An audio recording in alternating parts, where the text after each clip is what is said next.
अमीन गांव के बड़े बाजार में यूं तो सब तरह की दुकानों की भरमार है, मगर फिर भी वो पानी पूरी के लिए जाना जाता है। बाजार में कई लोग पानी पूरियां बेचते हैं। उन्हीं में से एक मुरली भी है। मुरली बहुत ही भोला और सीधा आदमी है। वो भगवान गणेश जी का पक्का भक्त है और अपने हर काम में उन्हें आगे रखता है। उसके परिवार में उसकी अंधी पत्नी सरिता के अलावा 2 बेटियां पलक और झलक है। वे सब भी निष्ठा पूर्वक गणेश जी की पूजा और भक्ति करते हैं। मगर फिर भी मुरली का पानी पूरी का काम कुछ अच्छा नहीं चल रहा है। इसलिए एक दिन मुरली गणेश जी से शिकायत करते हुए कहता है। उसके सामने ही हक्का और बक्का नाम के 2 जुड़वा भाई पानी पूरी की ठेली लगाते हैं। उनका काम अच्छा चल रहा है और इसलिए वे बहुत खुश हैं। एक दिन बक्का मुरली का मजाक उड़ाते हुए अपने बड़े भाई हक्का से कहता है, अरे देखो तो बड़के भैया, वो मुरली कैसे मक्खियाँ मार रहा है। कोई ग्राहक उसकी तरफ देख भी नहीं रहा। ससुर गणपति गणपति करी के खुद हाई गणपति का कान पकाए दिया। लगत है अब गणपति उससे नाराज हो गए हैं, इसलिए तो उसका ग्राहक भी हमारी तरफ भागे आते हैं। गणपति जी हक्का और बक्का गरीब मुरली का हर दिन ऐसे ही मजाक उड़ाते रहते हैं और वो उनको पलटकर जवाब देने के बजाय बस बड़बड़ाने से ज्यादा कुछ नहीं कर पाता। तुम्हारा वक्त अच्छा चल रहा है, इसलिए मुझ गरीब पर जितना हंसना है हंस लो भाई, मैं कर भी क्या सकता हूँ। एक दिन सुबह सुबह मुरली उदास बैठा था। पानी पूरियां बनाने का उसका बिल्कुल भी मन नहीं था। वो गहरी चिंता में खोया था कि तभी उसे सरिता का स्वर सुनाई देता है। आज पानी पूरियां नहीं बनाओगे क्या? क्या होगा पानी पूरियां बनाने से? पानी पूरियां खाने वाला भी तो कोई होना चाहिए ना। सोचता हूँ कि अब ये काम छोड़ ही दूं। यूं कब तक नुकसान उठाता रहूंगा सरिता। ये सुनकर सरिता उसे समझाते हुए कहती है, ऐसे हताश और निराश मत होइए जी। गणपति बप्पा का नाम लेकर काम करते रहिए। देखना, जिस दिन उनकी दृष्टि हम पर पड़ेगी, हमारे सब कष्ट दूर हो जाएंगे। तभी मुरली की दोनों बेटियां पलक और झलक भी आ जाती हैं। बापू, मैं भी यही चाहती हूँ। और मैं भी बापू, पर मैं तुमको एक बात कहना चाहती हूँ। तुम आज से उतनी ही पानी पूरियां बनाओ जितनी बिक जाए। मुरली को झलक की सलाह बहुत अच्छी लगती है और वो खुश होकर झलक को शाबाशी देने लगता है। शाबाश झलक बिटिया, तुमने बहुत अच्छी सलाह दी है। उस दिन के बाद मुरली को अपने काम से कोई शिकायत नहीं रहती। वो अपने गणपति का नाम लेकर मन लगाकर काम करने लगता है और धीरे धीरे उसका काम कुछ अच्छा भी चलने लगता है। मगर उसी समय उसके साथ एक अनहोनी घटना घट जाती है। एक शाम वो पानी पूरियां बेचकर घर की तरफ आ रहा होता है। तभी अचानक से एक तेज वाहन उसकी तरफ आता है और उसे टक्कर मारकर आगे निकल जाता है।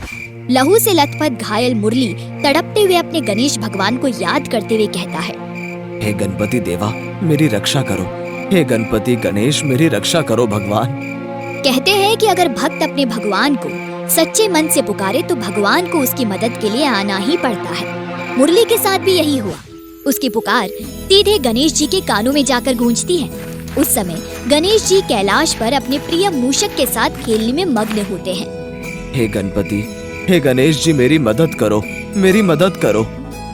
मुरली की पुकार जैसे ही गणेश जी के कानों में पहुंचती है, वो बेचैन हो उठते हैं और खेलना छोड़कर इधर उधर देखने लगते हैं। क्या हुआ भगवान, आप एकाएक इतने बेचैन क्यों हो गए? हमारा भक्त मुसीबत में है, हमें उसकी रक्षा के लिए अविलंब धरती लोक पर जाना होगा। ये कहकर गणेश जी उसी पर घायल मुरली के पास आ खड़े होते हैं, किंतु तब तक मुरली बेहोश हो चुका होता है। उसे बेहोश देख गणेश जी मन ही मन कहते हैं, लगता है अब तो भगवान को ही भक्त बनकर कुछ दिन धरती पर रहना पड़ेगा। ये कहकर गणेश जी तुरंत मुरली का रूप ले लेते हैं और उसका रूप बनाकर पानी पूरी की ठेली लगाना शुरू कर देते हैं। जिस भाई बहन को पानी पूरी का असली स्वाद चाहिए, हमारी ठेली पर आइए। पानी पूरी का ऐसा स्वाद मिलेगा कि कोई भुलाए ना भूलेगा। आइए आइए। उसकी बात सुनकर हक्का और बक्का दोनों भाई हंसने लगते हैं। ओ मुरली, तेरा पानी पूरी कब से स्वादिष्ट होएगा बाबे? आज कौन मसाला डाल के लाया है? बड़के भैया, लगता है ये अपने गणपति देवा का नाम रटई रटई के पागल होएगा बा। हाय ससुर। भाई, ऐसा क्यों कहते हो? विश्वास ना हो तो एक बार हमारी पानी पूरी का स्वाद चक्कर देख लो।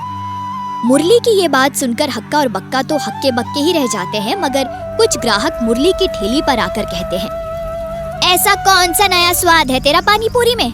खिलाकर तो दिखा। हाँ भाई मुरली, खिलाकर तो दिखा। अगर तेरी बात में दम हुआ तो हम सब आज के बाद तुझसे पानी पूरी खाएंगे। उनके ये कहने पर मुरली बने गणेश जी अपने दिव्य हाथों से सबको पानी पुरिया देते हैं और जो उनके हाथों की पानी पुरिया खाता है उनके दिव्य स्वाद से आनंदित हो उठता है। वाह मुरली भैया वाह, तेरी पानी पुरिया खाकर तो तन मन आनंदित हो उठा है। मुझे तो ये भगवान के प्रसाद जैसी लगी। इनके स्वाद का वर्णन करने के लिए तो शब्द ही नहीं मिल रहे हैं। मुरली, तुझे ये रेसिपी कहाँ से मिली भाई? लगता है स्वर्ग के देवताओं ने तुझे दी होगी। उनकी बातें सुनकर मुरली कहता है, ये सब तो मेरे गणपति गणेश देवा की कृपा है भाई। उन्होंने ही मेरी पानी पूरियों को इतना स्वादिष्ट बना दिया है। उस दिन के बाद जिसे भी देखो मुरली के ठेले को ढूंढता फिरता है। मुरली की पानी पुरिया खाने के लिए दूर दूर से लोग आने लगते हैं और गल्ला नोटों से खचाखच भरने लगता है। ये देखकर हक्का और बक्का दोनों भाइयों को मुरली से जलन होने लगती है। छुटके, ई मुरली ने तो हमारा धंधा ही चौपट कर दिया रे। हमारा दुकान पर तो अब कोई फ्री वाला ग्राहक भी नहीं आता। लगता है कुछ करना पड़ेगा बड़के भैया, वरना ई मुरली ससुर तो हमारा काम का पूरा बैंड ही बजाए देवेगा। तू ठीक बोला छुटके। जब से गणेश जी मुरली का रूप बनाकर पानी पूरी की ठेली लगाने लगे थे, तब से ही मुरली के परिवार में खुशहाली आ गई थी।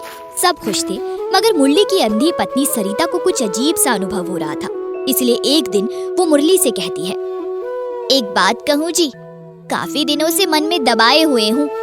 जो कहना है खुलकर कहो। बात को मन में छिपा कर रखने से मन परेशान रहता है। कुछ दिनों से मुझे ऐसा लग रहा है कि हमारे घर में स्वयं गणेश देवता रहने आए हैं। आप जब भी घर में प्रवेश करते हैं, मेरे मन में भगवान गणेश की छवि प्रकट होती है। ये सुनकर मुरली कहता है, पर तुम तो अंधी हो, फिर गणेश जी की छवि को कैसे देख लेती हो? मन की आंखों से और किससे। ये सुनकर मुरली मतलब गणेश जी बहुत अधिक प्रसन्न होते हैं और फिर सरिता से कहते हैं, सरिता, अगर तुम्हें आंखें मिल जाएं तो कैसा लगेगा? मैं अपने गणेश देवा का मरते दम तक एहसान मानूंगी, उनके चरण धोकर पीऊंगी। फिर तो तुम्हें आज ही आंखों के डॉक्टर के पास लेकर चलता हूँ। ये कहकर मुरली उसी दिन सरिता को लेकर आंखों के डॉक्टर के पास लेकर जाता है और डॉक्टर उसकी आंखों की जांच करके कहता है, देखिए, हम कितनी भी कोशिश कर लें, कोई भी ऑपरेशन कर लें, मगर इनकी आंखों की रोशनी कभी वापस नहीं आ सकती। आप क्या भगवान हैं जो ये कह रहे हैं? हम डॉक्टर है साहब, हमें भगवान से कम मत आंकिए। हम जो कहते हैं उसे भगवान भी नहीं डाल सकता। ये सुनकर मुरली डॉक्टर से कहता है, आप इनकी आंखों का ऑपरेशन तो कीजिए। मुझे विश्वास है कि इस बार आपकी बात असत्य सिद्ध होगी। मुरली के ये कहने पर डॉक्टर सरिता की आंखों का ऑपरेशन कर देते हैं और आंखों से पट्टी खुलने से पहले सरिता चिंतित होकर मुरली से कहती है, क्या मैं देख भी पाऊंगी?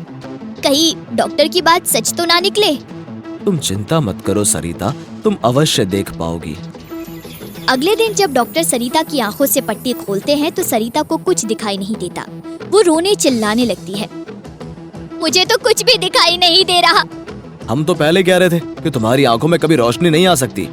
ये सुनकर मुरली कहता है, सरिता, हमारी तरफ देखो। हमारी तरफ देखोगी तो तुम्हें सब दिखाई देने लगेगा। मुरली के ये कहने पर जैसे ही सरिता उसकी तरफ देखने की कोशिश करती है, मुरली एकाएक गणेश जी में बदल जाता है और सरिता को सब कुछ साफ साफ दिखाई देने लगता है। वो गणेश जी के दर्शन पाकर गदगद हो उठती है। हे गणपति बप्पा, तुमने मेरी आंखों को रोशनी दी। तुम हमारे घर हमारे कष्ट हरने के लिए स्वयं पधारे। धन्य हो प्रभु, धन्य हो। ये चमत्कार देखकर डॉक्टरों का सिर झुक जाता है और तभी सरिता को मुरली का ख्याल आ जाता है। वो रोते हुए गणेश जी से कहती है, हे गणेश देवा, मैं तो उसी दिन समझ गई थी कि तुम मुरली बनकर हमारे घर पधारे हो, इसलिए मैंने अपने मन से तुम्हें पति नहीं बल्कि पिता माना और तुम्हारी लीला का हिस्सा बनी रही। पर अब मुझे मेरे मुरली से तो मिला दो प्रभु। सरिता ये कह ही रही होती है कि तभी एक आदमी मुरली और उसकी बेटियों को साथ लेकर वहाँ आ जाता है। ये रहा तुम्हारा मुरली और तुम्हारी दोनों बेटियाँ। तुम कौन हो भाई, और ये तुम्हारे साथ क्या कर रहे थे? सरिता, ये मेरा प्रिय वाहन मूषक राज है। ये कहकर गणेश जी सरिता को मुरली के साथ घटी घटना की सारी सच्चाई बताते हैं तो वो रोते हुए गणेश जी की जय जयकार करने लगती है और कहती है, हे गणेश देवा, तुम्हारी भक्ति की शक्ति ने तो मुझ दुखियारी का बेड़ा ही पार कर दिया। तुम्हारी कृपा पाकर तो मैं धन्य ही हो गई। उसके उपरांत गणेश जी और उसका मूषक अंतर्ध्यान हो जाते हैं और सरिता अपने परिवार को अपनी आंखों से देख पाती है। उधर हक्का बक्का भी भाग्य से गणेश जी की इस लीला के प्रत्यक्षत दर्शन कर लेते हैं और फिर मुरली से ईर्ष्या करना छोड़ खुद भी उसकी तरह गणेश जी में विश्वास और उसकी भक्ति करने लगते हैं। दोस्तों, आ गए आप? आ ही गए हो तो चैनल को सब्सक्राइब कर देना और वीडियोस अच्छे लगे तो लाइक और शेयर भी कर देना और बेल आइकन जरूर दबा देना ताकि आपको नई वीडियोस की नोटिफिकेशंस मिलती रहें। कपूर टीवी।